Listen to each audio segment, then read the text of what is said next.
Hello guys, welcome back to my channel. இன்றைக்கி நம்ம என்ன சம்மரி பார்க்க போகிறோம் அப்படின்னா, தி நேம் சேக். இதை எழுதினவங்க ஜும்பா லக்ரி. இவங்க ஒரு பிரிட்டிஷ் அமெரிக்கன் ஆத்தர். இவங்க பிறந்தது லண்டனாக இருந்தாலும் இவங்களோட பேரண்ட்ஸ் வந்துட்டு இந்தியன் இமிக்ரெண்ட் பேரண்ட்ஸ். வெஸ்ட் பெங்கால்லேருந்து வந்தவங்க தான் இவங்க. ஸோ இந்தியன் ரேஸ் அவங்களுக்கு கண்டிப்பாக இருக்கும் இல்லையா? ஸோ அதுக்கப்புறம் அவங்க அமெரிக்கா போயிருக்கிறாங்க. ஸோ இந்த மாதிரி மிக்ஸ்டு கல்ச்சர் அவங்களுக்குள்ளேயும் இருக்கிற மாதிரி இந்த பர்டிகுலர் நேம் சேக் அப்படின்ற ஒர்க்லேயும் ஒரு பர்சன் அவனோட ஐடென்டிட்டியை தேடி எப்படியெல்லாம் ஓடிட்டுருக்கிறான், ஒவ்வொரு இடத்துக்கு ஷிஃப்ட் ஆகும்போது அவனோட ஐடென்டிட்டி, அவனோட கல்ச்சர் எந்த அளவுக்கு அது எல்லாமே கொலாப்ஸ் ஆகுது அப்படின்றது ரொம்பவே இமோஷ்னலாக இந்த நாவலில் ப்ரெசென்ட் பண்ணியிருக்கிறாங்க. ஸோ இந்த நாவல் வந்து 2003 தான் பப்ளிஷ் பண்ணியிருக்கிறாங்க. இதில் வந்து இவங்களோட own experience as a Indian அமெரிக்கனாக இவங்களோட அப்சர்வேஷன். இமிக்ரெண்ட் நிறைய பேரை பார்த்துருப்பாங்க இல்லையா? யூஎஸில் இந்தியன்ஸ் நிறைய பேர் இப்போ ஃபாரின் கண்ட்ரீஸில் எல்லாமே செட்டில் ஆகிறாங்க. அந்த மாதிரி செட்டில் ஆகியிருக்கிற இமிக்ரெண்ட்ஸ் எல்லாத்தையும் அவங்க மீட் பண்ணுறாங்க. அவங்களோட எக்ஸ்பீரியன்ஸ் எல்லாம் அப்சர்வ் பண்ணிட்டு தான் அதை பற்றி இந்த நாவலில் ப்ரெசென்ட் பண்ணியிருக்கிறாங்க. நேம் சேக் அப்படின்னு இருக்கு இல்லையா? இது என்ன மீன் பண்ணுது அப்படின்னா, ஒரு பர்சன் அவங்களோட ஐடென்டிட்டியை தேடி ஓடுறது. இப்போது நம்ம இந்தியாவில் இருக்கிறோம். இங்கே நமக்கு வந்து ஹிந்துஸாக இருந்தால் அதுக்கேற்ற மாதிரி கடவுளோட நேம் வச்சுருப்பாங்க. கிறிஸ்டியன்ஸ் அப்படின்றப்போ அந்த நேம் வந்து ஃபாரின் கண்ட்ரீஸ்க்கு போகும்போது பெருசாக டிஃபர் ஆகாது இல்லையா? ஏன்னா அங்கே மோஸ்ட்லி கிறிஸ்டியன்ஸ் தான் இருப்பாங்க. ஆனால் ஹிந்துஸ் நேம் இருக்குது அப்படின்னா அந்த நேம் அவங்களுக்கு தெரிய வரும்போது அதை ப்ரனன்ஸ் பண்ணுறதுக்காக இருக்கட்டும், அதை அவங்க கூப்பிடுறதுக்காக இருக்கட்டும், எல்லாத்துக்குமே அவங்களுக்கு அன்ஃபெமிலியராக இருக்கும் இல்லையா? அப்போ நமக்கு தான் ஒரு மாதிரி அன்கம்ஃபர்டபுளாக ஃபீல் ஆகும். ஸோ அந்த மாதிரி ஒரு பர்சன் அவங்களோட நேமை வச்சு என்ன மாதிரியெல்லாம் டாலரேட் பண்ணுறாங்க அப்படின்றத வந்து ரொம்ப பியூட்டிஃபுல்லாக எக்ஸ்பிளைன் பண்ணியிருப்பாங்க. இந்த எக்ஸாக்ட் நாவலை மூவியாகவும் அடாப்ட் பண்ணியிருக்கிறாங்க. 2006 அது பப்ளிஷ் ஆகிருக்கு.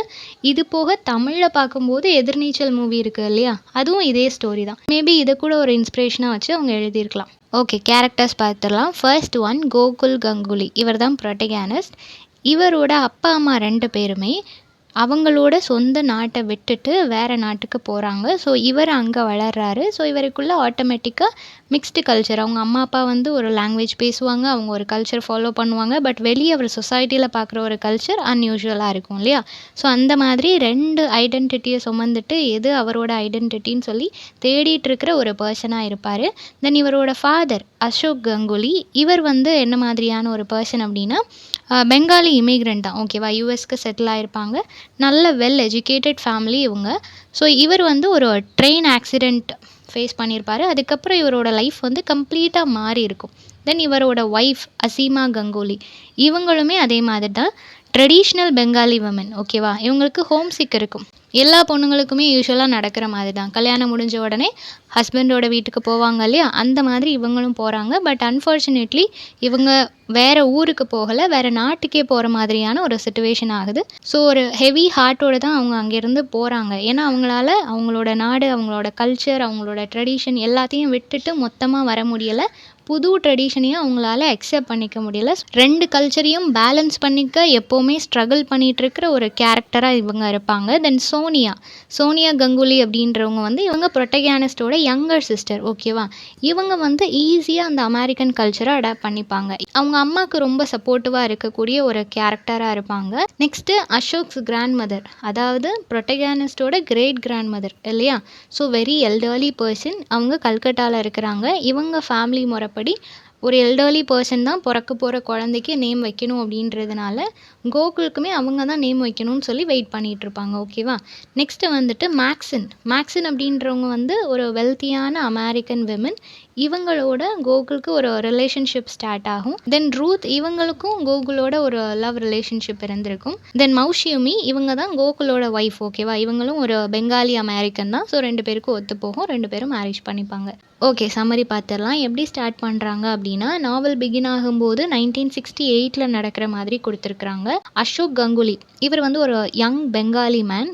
இன்ஜினியரிங் படிச்சுட்ருக்கிறாரு. ஓகேவா? எம்ஐடியில் படிச்சுட்ருக்கிறாரு. கம்ப்ளீட்லி இது ஒரு அரேஞ்ச் மேரேஜ். ஸோ அஷீமா அப்படின்ற அந்த பொண்ணை வந்து மேரேஜ் பண்ணதுக்கப்புறமா 2 பேரும் கேம்பிரிட்ஜுக்கு வராங்க. அங்கே இவர் வந்து அவரோட படிப்பை கண்டினியூ பண்ணிகிட்டே தான் இருக்கிறாரு. ஓகேவா? ஸோ இவங்க வந்து இப்போது அங்கே என்டர் ஆகும்போது அசீமாவுக்கு எல்லாமே வித்தியாசமாக இருக்குது. அமெரிக்காவுக்கு அவங்க வரும்போது அவங்களால அதை உடனே அடாப்ட் பண்ணிக்க முடியல. ரொம்ப ஸ்ட்ரகிள் பண்ணுறாங்க. ஒரு லோன்லினஸை ஃபீல் பண்ணுறாங்க. ஏன்னா அவர் படிக்கிறதுக்கு போயிடுவார், ஜாபுக்கு போயிடுவார். ஸோ இவங்க மட்டும் வீட்டில் தனியாக இருப்பாங்க. என்ன பண்ணணுன்றது தெரியாது. ஸோ அவங்களோட இடத்துல அவங்க இருந்ததுக்கும் இங்கே இருக்கிறதுக்கும் பயங்கரமான டிஃப்ரென்ஸ் இருக்கும். இருந்தாலும் இதுதான் நம்ம லைஃப் அப்படின்னு சொல்லிட்டு அதை அக்செப்ட் பண்ணிக்கிறதுக்கு ரொம்பவே ட்ரை பண்ணிட்டு இருப்பாங்க. அவங்க வந்து ப்ரெக்னெண்ட்டாக இருக்கிறாங்க, ஓகேவா.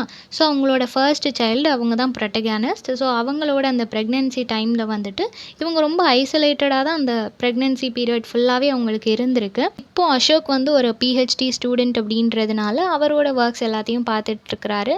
அப்போது அவரோட லைஃப்பை வந்து ரொம்ப டீப்பாக ஷேப் பண்ணது என்ன அப்படின்னா, அவருக்கு வந்து ஒரு ட்ரெயின் ஆக்சிடெண்ட் ஒன்று நடந்திருக்கும், ஓகேவா. அவரோட ஏர்லியர் பீரியடில் அந்த ட்ரெயின் ஆக்சிடெண்ட் நடக்கும்போது நியர்லி அது ஒரு செகண்ட் பர்த்ன்னு தான் சொல்லணும் இவருக்கு. ஏன்னா பயங்கரமான ஒரு கிராஷ் ஆகியிருக்கும்.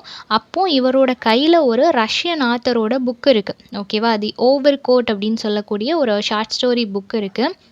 அந்த புக்கை இவர் ரீட் பண்ணிட்டு வந்துட்டுருப்பாரு. அப்போ தான் அந்த ட்ரெயின் ஆக்சிடெண்ட் நடந்திருக்கும். நியர்லி டெத்தை மீட் பண்ணிவிட்டு அதுக்கப்புறம் அவருக்கு லைஃப் வந்த மாதிரியான ஒரு சிச்சுவேஷன் தான் அமைஞ்சிருக்கும். ஸோ அதுக்கப்புறம் அவரோட லைஃப்பில் அவர் முடிவு பண்ணுவார், சரி ஓகே நான் வந்து ரஷ்யன் லிட்ரேச்சரில் ஒரு ரெஸ்பெக்ட்ஃபுல்லான பர்சனாக மாறணும், நானும் அங்கே போய் ஒரு பார்ட்டாக இருக்கணும் அப்படின்னு சொல்லி முடிவு பண்ணுறாரு. ஸோ படிக்கிறாரு. இந்த மாதிரி தான் அவரோட ஜேர்னி வந்து அப்படியே சேஞ்ச் ஆகிருக்கும், ஓகேவா.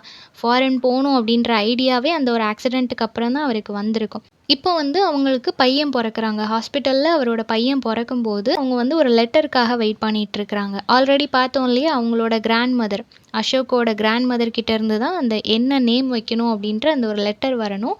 பட் அந்த லெட்டருக்காக வெயிட் பண்ணிகிட்டே இருக்கிறாங்க. அந்த லெட்டர் வரவே இல்லை. ஹாஸ்பிட்டலில் வந்து ரஷ் பண்ண ஆரம்பிக்கிறாங்க. நாங்கள் வந்து பர்த் சர்டிஃபிகேட் கொடுக்கணும் அப்படின்னா நீங்கள் நேம் சொல்லணும், அப்போ தான் நாங்கள் எழுத முடியும், அதனால் நேம் சொல்லுங்கள் அப்படின்னு சொல்லி கேட்டுகிட்டே இருந்த உடனே அப்போ அசோக் என்ன சொல்கிறாரு அப்படின்னா, அவருக்கு சடனாக அந்த ஒரு நேம் தான் ஞாபகம் வருது. ட்ரெயின் ஆக்சிடெண்ட் அப்போது அவரை ரீட் பண்ணியிருந்த அந்த ரஷ்யன் ஆத்தரோட நேம் தான் அவருக்கு ஞாபகம் வருது. ஸோ கோகுல் அப்படின்றத சொல்லிடுறாரு. அவங்களும் எழுதிடுறாங்க. ஆனால் இவர் என்ன பிளான் பண்ணியிருப்பாரு அப்படின்னா, இதை வந்து பெட் நேம் மாதிரி வச்சுக்கலாம், ஃபார்மலான நேம் வந்துட்டு நம்ம அதுக்கப்புறம் கொடுத்துக்கலாம் அப்படின்னு சொல்லிட்டு இவர் பிளான் பண்ணியிருப்பாரு. இந்த நேமோடையே ப்ரொட்டகானிஸ்ட் வளர ஆரம்பிக்கிறாங்க. கோகுல் கங்குலி அப்படின்ற நேமோடையே வளர ஆரம்பிக்கிறாங்க.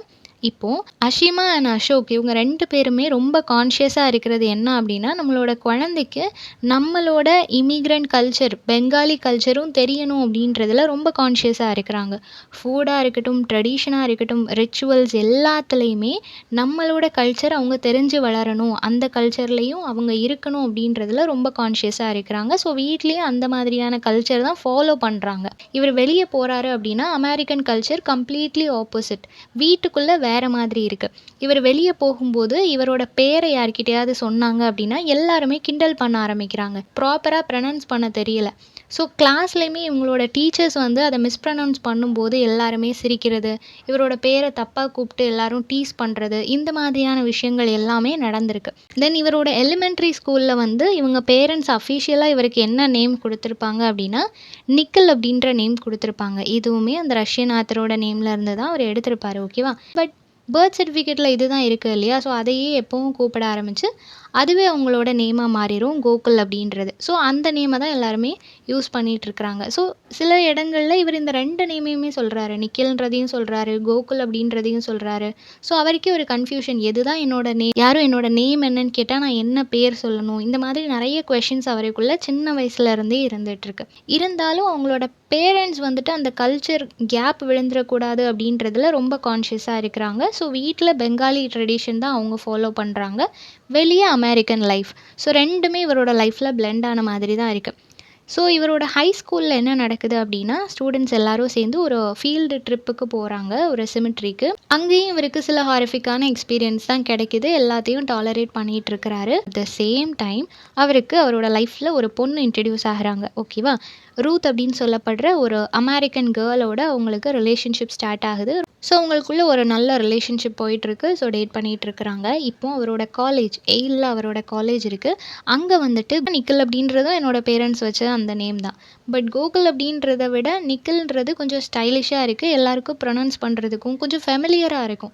ஸோ அதை நான் மாற்றிக்கலான்னு இருக்கிறேன்னு சொல்லிட்டு லீகலாக அந்த நேமை வந்து அப்படியே சேஞ்ச் பண்ணிடுறாரு. ஒரு ஃப்ரெஷ்ஷான ஒரு லைஃப்பை ஸ்டார்ட் பண்ணுறாரு. அது மட்டும் இல்லாம, அவங்க பேரண்ட்டோட அந்த கல்ச்சர்லேருந்து கொஞ்சம் தூரமா போகணுன்றதுலயும் கான்ஷியஸா இருக்கிறாரு. ஏன்னா, அந்த கல்ச்சர் என்னோட இருக்கிற வரைக்கும், இங்க என்னால ப்ராப்பரா சர்வே ஆக முடியாது. எல்லாரும் என்ன மார்க் பண்ணிட்டு தான் இருப்பாங்க அப்படின்ற மாதிரியும் அவருக்கு ஒரு மைண்ட் செட் இருக்கு. ஸோ, இப்போ வந்து அவரோட நேம சேஞ்ச் பண்ற அந்த ப்ராசஸ், ஃபேமிலிய விட்டு தூரமா இருக்கிற இந்த ப்ராசஸ்ல வந்துட்டு, அவரோட லவ்வர மறந்துருவாங்க. ரூத்த மறந்துருவாங்க. அவங்களுக்குள்ள ஒரு கேப் விழுந்துரும். அகைன் அவங்க டேட் பண்ணிட்டு இருக்காங்க. அவங்களுக்குள்ள ஒரு கனெக்ஷன் கிரியேட் ஆகுது. பட் இப்போ அவங்க நெறைய டைம் ஸ்பெண்ட் பண்ணும்போது, அவங்களுக்குள்ள இருக்கிற அந்த ஒரு கனெக்ஷன் ஃபேட் ஆகுற மாதிரி இவரு ஃபீல் பண்றாரு.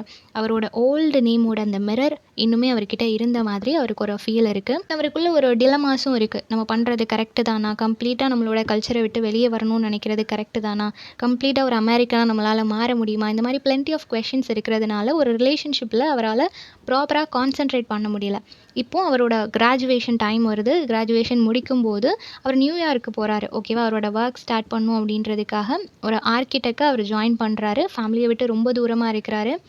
ரூத்தையும் அவர் வந்து பிரேக்கப் பண்ணியாச்சு. இப்போ அகெயின் இன்னொரு ரிலேஷன்ஷிப் ஃப்ரெஷ்ஷா ஸ்டார்ட் பண்றாரு. ஆஸ் அன் ஆர்க்கிடெக்ட்டா இப்போ மேக்ஸன் அப்படின்னு சொல்லப்படுற ஒரு பொண்ண மீட் பண்றாங்க. ரொம்ப வெல்த்தியான ஒரு பொண்ணு. ரொம்ப சொஃபிஸ்டிகேட்டடான ஒரு லைஃப் லீட் பண்ணக்கூடிய ஒரு பொண்ணு. இவங்க வந்து அமெரிக்கன் தான். பக்கா அமெரிக்கன் விமென். அவங்களோட ஃபேமிலியுமே இவர ரொம்ப வார்மா வெல்கம் பண்றாங்க. ஸோ அவங்களோட கல்ச்சர், அவங்களோட பேக்ரவுண்ட் வேற இல்லையா? அமெரிக்கால இருக்கக்கூடிய கல்ச்சர் கம்ப்ளீட்லி இண்டியன்ஸுக்கு ரொம்ப ஒரு டிராஸ்டிக் சேஞ்ச் இருக்கும். அந்த மாதிரி ஒரு டிஃப்ரென்ஸ் இருக்கிறதுனால, நிக்கில ஈஸியா அவங்க ஃபேமிலியில அக்செப்ட் பண்ணிக்கிறாங்க. இப்போ என்ன நடக்குது அப்படின்னா, மேக்ஸனோட வேர்ல்டு வந்து கம்ப்ளீட்லி வேறையா இருக்குது. இவரோட கஸ்டம், ட்ரெடிஷன் இதெல்லாம் பார்க்கும்போது, அவங்க ஒரு பக்கா அமெரிக்கன்றப்போ, கம்ப்ளீட்லி அது வேற மாதிரியான ஒரு வேர்ல்டா இருக்கு. இவரால கம்ப்ளீட்டா அடாப்ட் பண்ணிக்கவும் முடியல. பட் இவர் வந்து அந்த லைஃப அடாப்ட் பண்ணிக்கணும்னு சொல்லி நினைக்கிறாரு. அதனாலேயே மேக்ஸனோட ஃபேமிலி கூட நெறைய டைம் ஸ்பெண்ட் பண்றாரு. மோஸ்ட்லி அவங்களோடயே தான் இருக்கிறாங்க. அவங்களோட அந்த கேர் ஃப்ரீயான லைஃப என்ஜாய் பண்றாரு. அவரோட கல்ச்சர கம்ப்ளீட்டா மறந்துட்டு, அந்த பெங்காலி ரேஸே மறந்துட்டு, பேரண்ட்ஸையும் விட்டு தூரமா வந்து, இந்த ஒரு லைஃப் ஸ்டைல அடாப்ட் பண்ணிக்கணும் அப்படின்னு சொல்லி ட்ரை பண்ணிட்டுருக்கிறாரு. இப்ப தான் ஒரு பெரிய ட்ராஜடி அவரோட லைஃப்ல நடக்குது. என்ன அப்படின்னா, சடனா அசோக் வந்து இறந்து போயிடுறாரு. அதாவது கோகுலோட அப்பா வந்து இறந்து போயிடுறாங்க. அவர் டீச் பண்ணிட்டு இருக்கும்போதே அவருக்கு ஹார்ட் அட்டாக் வந்திருக்கும் சடனா. ஸோ அவர் இறந்து போயிட்டாரு அப்படின்ற நியூஸ் வந்து இவர ரீச் ஆகுது. இவரால அத தாங்கிக்கவே முடியல. ரொம்பவே பயந்துடுறாரு. அண்ட் அவரோட வேர்ல்டே கம்ப்ளீட்டா கொலாப்ஸ் ஆன மாதிரி ஆகுது. ஏன்னா இவ்வளோ நாள் அவங்க அப்பா இருக்கிறாங்கன்ற தைரியத்துல தான் இவர் வீட்ட விட்டு தூரமா இருந்தாரு இல்லையா? ஸோ இப்போ அவர் போய் தான் ஆகணும் அப்படின்ற சிச்சுவேஷனால வேகமா அவரோட பிளேஸ்க்கு போறாரு. அவரோட ஹோம்க்கு போறாரு. அந்த ஃபியூனரல் அட்டெண்ட் பண்றதுக்காக இவரு கல்கட்டா போறாரு. கூடவே மேக்ஸனையும் கூட்டிட்டு போறாங்க. இவருக்கே அங்க போகும்போது அகெயின் இவ்வளோ நாள் தூரமா இருந்த அந்த கல்ச்சர் எல்லாமே உடனே அவர்கிட்ட வந்த மாதிரி அவருக்கு ஒரு ஃபீல் இருக்கு. மேக்ஸன் இதெல்லாம் நோட் பண்ணும்போது அவங்களுக்கு கம்ப்ளீட்லி டிஃப்ரெண்ட்டா இருக்கு. அந்த பெங்காலி மோர்னிங், கஸ்டம்ஸ் இது எல்லாமே ரொம்ப இவங்களுக்கு அன்ஃபெமிலியரா இருக்கு. அதெல்லாம் பார்க்கும்போது அவங்களுக்கு இது ஒர்க் ஆகாதோ அப்படின்ற மாதிரி ஒரு தாட் வர ஆரம்பிக்குது. ஏன்னா கொஞ்சமா டிஃப்ரென்ஸ் இருந்தா நம்ம சேஞ்ச் பண்ணிக்கலாம், அடாப்ட் பண்ணிக்கலாம் அப்படின்னு இருக்கும். இது கம்ப்ளீட்லி வேற மாதிரி இருக்கே! இது நமக்கு செட் ஆகாதோ! ஒரு வேளை ஃப்யூச்சர்ல நம்மளோட லைஃப்ல எதுவும் ப்ராப்ளம் வருமோ! அப்படின்னு சொல்லிட்டு மேக்ஸன் நெறைய யோசிக்க ஆரம்பிக்கிறாங்க. ஸோ பிரேக்கப் பண்ணிக்கலாம் அப்படின்ற ஒரு முடிவுக்கு வராங்க. அவங்களோட ரிலேஷன்ஷிப் அவங்க அப்பா இறந்ததுக்கு அப்புறமா, அந்த ஃபியூனரலுக்கு அப்புறமா அது கம்ப்ளீட்டா பிரேக் ஆகுது. இப்போ நிக்கில் வந்து கம்ப்ளீட்லி அவங்களோட ஃபேமிலி கூட டைம் ஸ்பெண்ட் பண்ணலான்னு சொல்லி ஸ்டார்ட் பண்றாங்க. வேற வழி இல்ல இல்லையா? இவர் தான் நம்ம பார்த்தாகணும். ஸோ அவங்க அம்மா அண்ட் சிஸ்டரோட நெறைய டைம் ஸ்பெண்ட் பண்றாங்க. ஃபுல்லா ஃபேமிலியோடயே இருக்கிறாங்க. அப்படி ஃபேமிலியோட டைம் ஸ்பெண்ட் பண்ணும்போது தான் அவருக்கு புரிய வருது, அவங்க அம்மா, அப்பா அவருக்காக எவ்ளோ சாக்ரிஃபைஸ் பண்ணியிருக்கிறாங்க, எவ்ளோ ஸ்டெப்ஸ் எடுத்திருக்கிறாங்கன்றது அந்த மொமெண்ட் தான் அவருக்கு புரிய வருது. அந்த டைம்ல தான் உசோமி அப்படின்ற அந்த பொண்ண வந்து மீட் பண்றாங்க. Bengali family, completely Bengali family. So அவங்க 2 பேரும் ஓகேன்னு சொன்னதுக்கப்புறமா ஃபேமிலி எல்லாரும் சேர்ந்து மேரேஜ் பண்ணி வைக்கிறாங்க. இப்போ என்ன ஆகுதுன்னா, ஸ்டார்ட்டிங்ல அவங்களோட ரிலேஷன்ஷிப் வந்து ரொம்ப நல்லா போயிட்டு இருந்துச்சு. ஏன்னா 2 பேருமே பெங்காலி ஃபேமிலி, அமெரிக்கால வளர்றாங்க அப்படின்றப்போ நல்லா தான் போயிட்டுருக்குது. ஆஃப்டர்வர்ட்ஸ் அவளுக்கு வந்து அந்த ரிலேஷன்ஷிப்ல எதுவும் ஒரு ப்ராப்பரான கிரிப் இல்லையோ, ஒரு கனெக்ஷன் இல்லையோ அப்படின்ற மாதிரி ஒரு ஃபீல் இருக்கு. ஏன்னா என்னதான் அவ அமெரிக்கால வளர்ந்திருந்தாலும், அவளுக்கு ஒரு ட்ரெடிஷனல் எக்ஸ்பெக்டேஷன்ஸ் ஒண்ணு இருக்கும் இல்லையா? மேரேஜ்னா இப்படி தான் இருக்கணும், இந்த மாதிரியான ட்ரெடிஷன்ஸ் தான் ஃபாலோ பண்ணணும் அப்படின்னு சொல்லிட்டு, அவ அந்த பெங்காலி கல்ச்சர்லேயே அவ ட்ராப் ஆயிட்டு இருக்கிறதுனால, அவளால ஈஸியா ஒரு கம்ப்ளீட் அமெரிக்கனா மாற முடியல. பட் இவன் வந்து ஒரு கம்ப்ளீட் அமெரிக்கனா மாறணும்னு நினைச்சிட்டு இருக்கான் இல்லையா? ஸோ இந்த மாதிரி ப்ராப்ளம் போயிட்டுருக்கிற சமயத்துல, பாஸ்ட்ல இருக்கிற அவளோட ஒரு ஃப்ரெண்ட் வந்து அகெயின் அவ கூட பேட்சப் ஆகுறாங்க. டிமிட்ரி அப்படின்னு சொல்லப்படுற ஒரு பெர்சன். ஸோ அந்த பெர்சனோட இவங்க பேச ஆரம்பிக்கிறாங்க. தென் அது வந்து ஒரு ரிலேஷன்ஷிப்பா மாறுது. தென் அது ஒரு அஃபேரா கன்டின்யூ ஆகுது. இந்த விஷயம் நிக்கிலுக்கு தெரியும்போது அவன் அப்படியே உடைஞ்சு போயிடுறான். அவனால தாங்கிக்கவே முடியல. சரி ஓகே நமக்கு லவ் தான் செட் ஆகல அப்படின்னு பார்த்தா, மேரேஜ் லைஃப்பும் இப்படி இருக்குதே அப்படின்னு சொல்லிட்டு அவன் ரொம்ப ஃபீல் பண்ணிட்டு இருக்கிறான். சரி ஓகே இந்த லைஃபே வேண்டாம், மேரேஜ் லைஃப்பும் வேண்டாம். ஒரு இண்டிபெண்டன்ட் லைஃப் வாழலாம் அப்படின்னு சொல்லி அவன் முடிவு பண்றான். நெக்ஸ்ட் நாவல் எங்க ஷிஃப்ட் ஆகுது அப்படின்னா, சீமா. அதாவது நிக்கிலோட அம்மா இருக்கிறாங்க இல்லையா? அவங்க வந்துட்டு என்ன டிசைட் பண்றாங்க அப்படின்னா, இத்தன வருஷம் நான் இந்த 2 கண்ட்ரீஸோட அந்த கல்ச்சரையும் பேலன்ஸ் பண்ணிட்டு, இதுக்கப்புறமும் நான் கம்ப்ளீட்டா இங்கேயே இருந்து அந்த மாதிரி பேலன்ஸ் பண்ணிட்டு இருக்கணும்னு நினைக்கல. அதனால நான் டிவைட் பண்ணலாம். கொஞ்ச நாள் நான் அமெரிக்கால இருக்கிறேன். கொஞ்ச நாள் இந்தியால இருக்கிறேன். ஸோ இந்த மாதிரி என்னோட டைமை நான் டிவைட் பண்ணிக்கலான்னு முடிவு பண்ணிட்டேன். என்னால கம்ப்ளீட்டா இங்கேயே இருக்க முடியாது அப்படின்றத அவங்க வந்து சொல்றாங்க. தென் என்னோட குழந்தைங்களும் வளர்ந்தாச்சு இல்லையா? ஸோ என்னோட ப்ராப்பர்ட்டீஸை வந்து நான் சேல் பண்ணலான்னு சொல்லி முடிவு பண்ணிட்டேன். என்ன வருதோ அத அவங்ககிட்ட நான் பிரிச்சு குடுத்துறலான்னு சொல்லி முடிவு பண்ணிட்டேன் அப்படின்னு சொல்லிடுறாங்க. இப்போ நிக்கில் வந்து அவங்க அம்மாவோட இருக்கும்போது தான் அவருக்கு ஃபுல் ஸ்டோரி தெரியுது. எப்படி அவருக்கு இந்த நேம் வந்துச்சு அப்படின்றது. அந்த ரஷ்யன் ஆத்தரோட நேம் தானே இது. அவங்க அப்பா அந்த ட்ரெயின் ஆக்சிடென்ட் அப்போ அந்த புக் ரீட் பண்ணிட்டு இருந்தாங்க. அந்த புக் தான் அவரோட லைஃபையே சேவ் பண்ண மாதிரி அவர் நினைக்கிறாரு. ஸோ அவருக்கு ஒரு ரீபர்த் கிடைச்சது இல்லையா? அந்த ஞாபகமா தான் உனக்கு அந்த நேம் வச்சாருன்றத சொல்லிட்டு, அவங்க அப்பா ரீட் பண்ண அந்த ஓல்டு காப்பி அந்த புக்கையும் கொடுக்குறாங்க. தி ஓவர் கோட் அப்படின்ற அந்த புக்கை கொடுக்குறாங்க.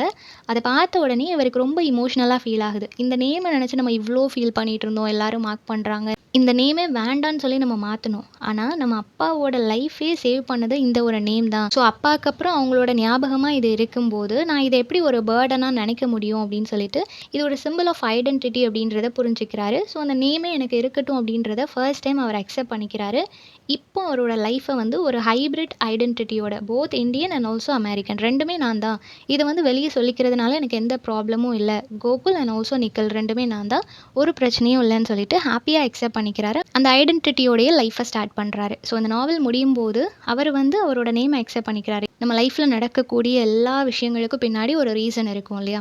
நம்மளுக்கு அந்த நிமிஷம் புரியலனாலும், ஒரு ஃபியூ இயர்ஸ்ல புரியலனாலும், ஆஃப்டர் அ டீகேட் மேபி அது நமக்கு புரியலாம் இல்லையா? ஸோ அந்த மாதிரி ஈச் அண்ட் எவ்ரிதிங் எது நடந்தாலும் சரி, என்ன நம்ம லைஃப்ல இருந்தாலும் சரி, எல்லாத்துக்கும் ஒரு ரீசன் இருக்கும்.